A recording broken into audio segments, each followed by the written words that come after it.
What's up, everyone, and welcome to the Abez Show, where my guest today is someone I met not too long ago, but our relationship kicked off on the right foot. Please let me introduce to you Ibrahim. Hi, Ibrahim. Hey, how are you? Good, excellent. All right, so tell me more about you and tell me what do you do? My name is Ibrahim. I'm a marketing graduate from the American University of Sharjah, and I graduated around 7 years ago. However, I had the startup infection long before that, and I always wanted to have my own thing, do something for myself. And even before I graduated, I was part of a startup that was doing marketing communications for individuals, for high net worth individuals, and that's how my startup, journey started. That's how I became sort of an entrepreneur, if you want to call it. It is super cool that Yeah, so you've had the bug for a while. and I think it's a very rewarding bug in the long run, but in the short term, it bites. Unfortunately, I had to let the marketing communications startup go because it was a question of finishing my education or sticking with the startup. And unlike a lot of the, cliche success stories you hear about people, dropping out and pursuing their startups, I decided to take a different route and I had decided to finish my degree. I had just about a year left and I thought, you know what, I still have time. I'm still young. I can take another crack at it. And that's exactly what I did. As soon as I graduated, I got into a very tough sector, construction, and we focused on a niche of glass design within construction. And we used to do design works for different clients. So, for instance, there's a public park in Abu Dhabi that we did. And then there was a very famous restaurant called Spider Station in Jumeirah. I'm sure quite a few people have heard of it. We did all the glass works over there, the design, the making it look antique and stuff like that. And that was a very good period in my life where I thought, you know what, this is it. Like, Ibrahim, you've made it. You've cracked the code. You graduated. You've got everything going perfectly well, and then life happened. So I know one of the themes of the episode is about failure. So I think that's where the real episode starts. Um, I was expecting something, and then something else happened. The partner I was working with sort of didn't turn out to be as straight as I expected, and he sort of screwed me over. I didn't get my cut, and that was when I the first time I sort of faced reality in life. Things can go wrong, and although I was bummed out, I was very bummed out in the beginning, but I had to get back on my feet. There's like, as an entrepreneur, you just can't give up, and that's one of the things that I've over time built in myself. It's the resilience and the persistence to keep going no matter what. And that's the mantra I live by today as well. Even with small projects or big projects, sometimes you land them, sometimes you don't, and sometimes even bigger things happen. Your business fails. So after I got done with the construction sector, I did a few things here and there. I got into textile trading. I know these aren't very tech focused, which is what a lot of people do nowadays, which is what they think startups are. But there are startups in the traditional industries as well, which I think is a very big space because nobody's looking at them really. And those industries can be revolutionized, and this is what's happening right now with the big ones that have come up, for instance, edtech or fintech. These were traditional industries which people felt, what, it's time, the time is right for their, tech to come into them and make people's lives easier. So there are even more traditional industries out there, and that revolution is not going to stop with edtech or fintech. People should never feel like, what, the time has passed. Oh man, I should have started this at that time. I wish I was at that time in such a situation. There's no such thing as the right time, and you just have to go for it. And there are a lot more industries waiting for that revolution to happen.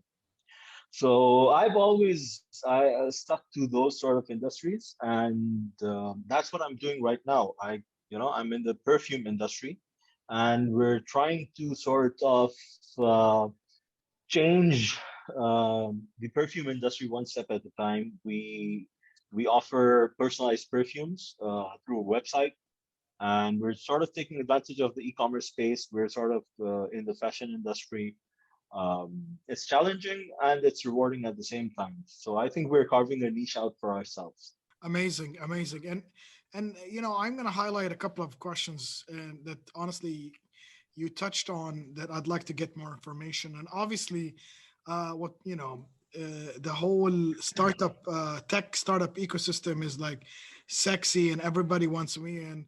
But the SME is the backbone of every economy. Like these SMEs are the backbone, and and now some of the SMEs are getting into this tech enablement field where they want to leverage the technology, and they're not tech businesses, but you've mentioned, and we've had a couple of guests on the show that are not tech businesses, and this is something that is an advancement or an evolution of the SME market too, right? So that whole tech enablement, getting them to actually start looking into how to improve their processes and their day-to-day, it's very, very important. The textile industry, fashion in general, fashion and fashion tech and fashion and tech enabled businesses are on the rise tremendously, actually. So before we talk about the perfumery, I know that the one that you've started the whole bespoke perfume experience. I want to just touch on one more thing. We talked about failure. So what do you think in your construction business? What did you think that you guys did wrong, or what was the perception there? What was the recipe of a couple of components that caused the failure? Was it ambition? Was it ego? Was it not the right fit with the co-founder? Please tell me more. I think it was a lot more fundamental than that. And this is something that, first time founders or co-founders really need to think about is getting their agreements inked on paper. So that one of the fundamental mistakes I made at that time, where I had a word with the co-founder who was unfortunately in the position of power at that time because he was the one who was licensed and everything. I was just along for the ride. Like now, if I look back on it, that's what it was. I failed to get an agreement in place, and even though I had proof, I had whatever. Like if I wanted to chase it, I could have, but I did not have an agreement in writing, which is why he was able to sort of go back on his deal. Apart from that, I think the business itself was amazing. Within the first year, we bagged deals worth almost 1.5 million dirhams, and we executed them to perfection. Uh, and it could have gone on. Uh, that was something that I could have taken forward, and we could have carved out a niche for ourselves in that market as well. In fact, till this day, 7 years later, I still get calls from some of those clients, asking me like, "Hey, man, are you still in the field? I like this." I help them out. I guide them. But my fault at that time was not taking it as a business as I should have, which I learned the hard way. And basically inking everything on a piece of pen and paper. There's, the pen. They say the pen is mightier than the sword. It is. It is. Funny enough, I know you attended one of my scaling workshops, and I think I have a slide about relationships that you need when you start a business that nobody ever thinks about. And I think I had lawyers and accountants and finance people are number one because, yeah, everybody has a good a good faith. They enter a business with somebody on good faith or on a handshake, and some people do come through all the way. But you know what? Usually, when with success, with a bit of ego, with money, things change. And you felt it. They I do. felt it They many, do. many times. All right, so let's talk more about the perfumery. How did this idea come to you? I'm sure you have tons of learning because it's not your average day-to-day business? Let's talk more about that. Sure. Early 2019, a friend of mine was launching a company of private label perfume manufacturing. I sort of, I had some money left over from a job I had done. So I was like, you know what, I'll invest with you and we'll see where this goes. So I invested with him, and when he started out, he was always focused on the big ticket items. He was focused on trying to get big orders, with low margins, but the volume is so high that, the low margins make up for it. During that time, we used to get tons, I mean, tons, like 50 inquiries a day from people all over the world. They wanted to place low volume orders, 100 pieces, 200 pieces, and they were willing to pay a premium for it. But unfortunately, the industry is geared towards high volume, and additionally, there's no system in place to take care of those customers. So you'd have to, even if you wanted to take those orders on, you'd have to individually speak to everyone about every design aspect. How do you want the box, bottle, etc., etc. And it's a very, very, very long and arduous process to go through. So nobody wanted to take care of them. Nobody wanted to take them on. And that was the time that was happening. I wasn't thinking about it much, but it was happening. The data was gathering. That period of my life lasted about 4 months. And once we parted ways, I was on the hunt, for my next thing. Like, what am I going to do next? I tried. I don't know if you remember. I came up to you randomly once, and I asked you like about the rental space, and that's one idea that I was thinking about. And you shot it down. You're like, listen, this industry is not ready for it. Go for something else at this time. This market is just not big enough for that. Which I agree in hindsight, by the way. I'm glad I took your advice. And then this idea was there in the back of my head, that there's this huge segment that nobody is catering to. Nobody wants the hassle of dealing with them. So that's how perfumery was born. We decided to come up with some sort of a tech-enabled solution through which we could make the process of designing their perfumes easier. And from there, it sort of pivoted, not because that segment is not ready. It's there. It's ripe for the taking, but we wanted to bootstrap and building a solution that was going to be very heavy on the tech side, having a live design tool would have been fairly costly. So we pivoted to keep ourselves financially viable from day one. Mhm. And we went into individual perfumes, which is a much easier place to navigate. It's retail. The market is a bit tougher to crack, but the business aspect of it is much easier to handle. So we started with that, and then slowly and gradually we're moving into the space of allowing people to design their own custom bespoke perfumes and placing an order for, let's say, 100, 200 pieces, whatever they want. And that market is pretty huge. The volumes are lower, but the margins are higher. So that's how we started perfumery. It stemmed from studying the market, understanding that there's a segment that's untapped, and going for it. Amazing. So tell me now, tell me some stories that you said, oops, like in the perfumery. I'm sure you have quite a bit of them. I'm sure like sometimes, the scents or working with the people with the bottling. I want to hear like one or two learnings that you've had. I'm not gonna call them failures. I'm gonna call them learnings. Definitely, I don't think there's. I mean, if you survive it, it's learning. If you don't, well, obviously there's quite a few, but I think two that stick out the most. And Haram, I don't want to talk about the field in a negative aspect because it has its own uses, but PR. So this was very recent. In fact, in November, we had some money saved up from an order we did, and I was looking at ways to obviously, increase our marketing, getting the word out. And I decided to splurge out a bit on PR campaign. So I used to talk to a PR consultant time to time, and I decided, what, let's do this professionally and see where it goes. And we paid her, and she was very nice. Yeah, she's really great at her job. Uh, she reached out to everyone.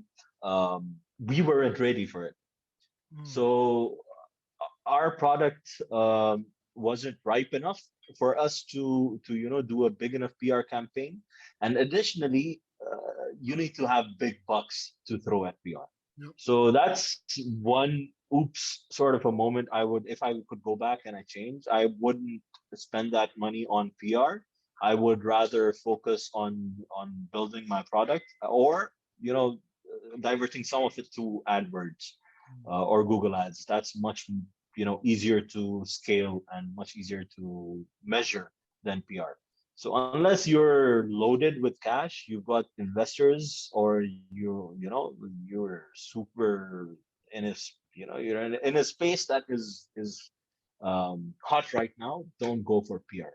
Actually, PR, it's a two-edged sword. You know what I mean? Because I do believe in PR, and I do believe in like these customer-facing. I think it should be done in the right time, and I think it's time when you're ready to scale to tell people, look, I have the capacity. As you said, like you guys were not ready for it internally, and that's something that you'd revisit and stuff like that. So tell me, what was the second one? Second one was so we obviously were making perfumes. It's been 3 or 4 months since we started. We're sort of picking up steam, and then we get an order out of the blue for like a bulk order, and this is big because obviously we're bootstrapping. We've got payments to do, and this is a game changer. Like at least we have the cash to last for a few more months. Pay the bills.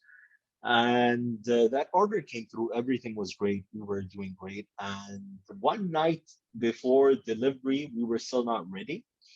And we were supposed to deliver it on a Friday because it was for an event. And on Thursday night, we had all the bottles bottled up, and we put them in a corner, and we had them designed nicely, really beautiful.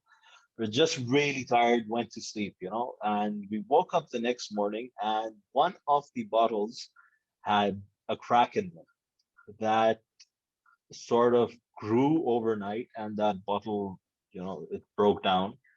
And the perfume that was in it, obviously, it spread, and it uh, it got on all the bottles that were around it, and they just write them. So it was like out of, let's say, 200 pieces, like 79 of them got damaged. And that's like, if percentage wise, it's like it breaks you, and it was like Friday night, we have to deliver. What do we do now? So that was a huge oops. But in that moment, obviously we had to pay a little extra. Um, but I realized how important your partners, your suppliers are, because I sent out a message that very morning. This is a Friday, and I'm like, listen, guys, we have an issue, and we've got the designs ruined, and we need to redo them. They did not ask me once whether, this is a Friday, you need to pay extra, this, that. They came on board. They're like, listen, shop's open, come in anytime you want, and we'll get started on it. And that's what we did. We went straight there. We got the design done again. And, guys worked overtime. Our guys worked overtime. And we finished that order in time. So we did lose a bit of money in that, but the order was successful. Since then, I've had this view of actually keeping my suppliers top priority. So I try and take very good care of them. I try to pay them whatever is due to them before time, and to make sure that these guys are as happy, if not more happy than I am, because you never know when you might need someone. and they don't trust you to, come through on your word, or they don't trust you to, I don't know, make the payments on time, or you're just plain rude to them. And when you're in a moment of need, you're basically belly up. You know what? And relationships, honestly, are whether it's with your employees, your customers, your suppliers, your board members, your investors, that is what really drives the business. Honestly, I can tell you, like, the more you're in touch with all these five angles, the more successful you're going to be. It's going to be hard in the beginning, obviously, because you are the CFO, the CEO, the CMO, everything, but you're also, most important, you're the chief relationship officer, right? So, all right, uh, let's move on to something that I want to know, because I know you're young. What really motivates you? There's going to be cliche answers, I think. For me personally, it's always been a drive towards building something for myself, and something that's a bit, that's larger than myself, that outlasts me. So a company that becomes sort of a legacy, I can call it my own. That, I think, is a driving factor. And at the same time, it's I think it's something much more innate, because having a support system around you is very important. And unfortunately, and no one in my family was ever in business. So for me, that support system has been lacking, and I think that challenge even drives me even more. That, I need to make this happen. I need to prove everyone, the naysayers wrong, and that sort of builds up over time.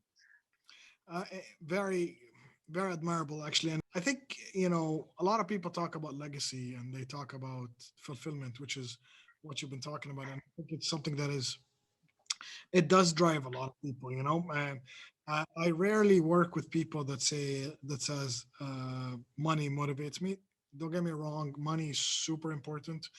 So, okay, so let me ask you like a super cliche question, okay? What do you think, the three things that made you where you are right now? Like, I think the foremost amongst them is definitely resilience. You have to stick to what your dreams are, no matter the cost.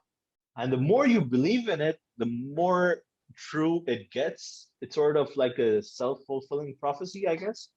So the persistence and resilience, I think, is very important, and that's true actually in all walks of life. You might not make it today, you might not make it tomorrow. Someday, somehow, somewhere, you might. The second thing, which I touched up a bit on in the first point, is dreaming. So you've got to dream big.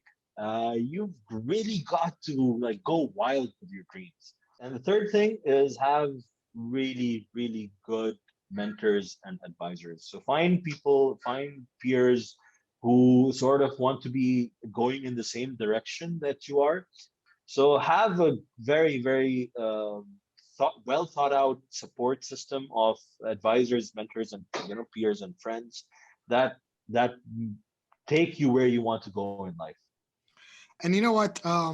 You kind of summarized, how I would even describe you is definitely you're resilient, and but I think your biggest one is the ability to learn and the ability to just sit down and to listen to mentors. One more thing, that something I'd also like to add is you kind of eliminated that safety net while you are do experiment, and it's, even if you, as you say, learnings or failure, you do pick yourself up and go. And that's, that's where resilience comes in, right? And that's something that i I personally like in you, and I think that's why, I've only known you for a year now, but I think the things that were the conversations that we've had, I think were tremendous in my opinion. So my last question to you before we close off, and I've been asking this question to everybody, is if you had a superpower, what would that be? Or if you want to be a superhero, who would you be? I don't know if you've seen The Boys, the show, the TV Yeah. show. One of the superheroes is like a anti-hero version of, I guess, Superman. Basically, he has all the superpowers of Superman, but none of the ethics. So he goes around on rampages and he Uh, just does whatever he wants. So I think if I ever wanted a superpower, it would be, to be like Superman, but not have fun with your power. You know what I mean? Like okay, to actually be able to do whatever you want with it, okay, rather than just, oh, I'm super, I'm going to save the world. No, screw the world. I'm going to enjoy myself. nice. Well, at least you're honest. That I like that. I never expected that you would say something like this. That kind of changes my perception about you now. So I don't know if it's working with you. So But if we're having fun, might as well make it fun, right? this is why, this is real talk. And by the way, the hashtag for the show is hashtag real talk no nonsense. So anything you would like to tell our audience or everybody who's listening to the show? Just keep at it. Don't give up. You will doubt yourself. It's not going to be easy. You will, your friends, your family, your peers, everyone is going to tell you it's not possible. It is. Elon Musk made a reusable rocket, man. I couldn't even think of that if I tried. So it's nothing is impossible. You just have to keep going at it. Persistence is always the thing. So, all right. Thank you very much, Brahim. Loved having that chat with you. And until next My time, pleasure. It was great being here on the show. until next time, stay safe.